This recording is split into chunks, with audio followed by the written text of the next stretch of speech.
Hello friends, आपण मानकु मोर चैनल ले बहुत बहुत बहुत सारा वेलकम। तो आज आपण मैंने ये देखिए जानी पारुथे जे मु दी जन कपलंकर गोटे कपलंकर ड्राइंग करी जोटा कि देखिपे मु कौ भाई भाव में बन कंप्लीट हो सारी। तो से ड्राइंगटा मु कौ भाई भाव में ड्र करी चलतु देखा स्टेप बाय स्टेप। जदि आपण मानकु ड्राइंग वीडियो टी भाई भाव में पोर्ट्रेट ड्राइंग है कि कौन भी ड्राइंग है जदि आपण मानकु भल लगे तो वीडियोटी को एंड पर्यंत देखापी जमा भी भूलें। जदि वीडियोटी आपण मानकु पसंद आसे तो लाइक शेयर और सब्सक्राइब करने तो जमा भी भूलें।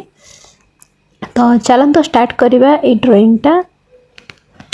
देखिपे मुझे कि आउटलाइन गुड़ाक जो बनई थी तार जो ग्रिड लाइन पड़ता रिमूव करके ब्रश पेन साहाय्य गोटे बेस लेयर दे दूची।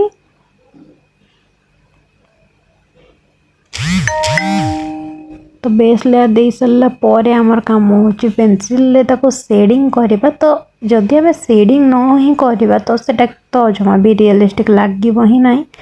तो रियलिस्टिक लगे सीना आमको एक्जाक्ट लुक मिल जदि आम परफेक्टली गोटे जिनस आम बनवा। बाकी जब परफेक्टली न बनवा ताले तार बनवार कौन फायदा अच्छे।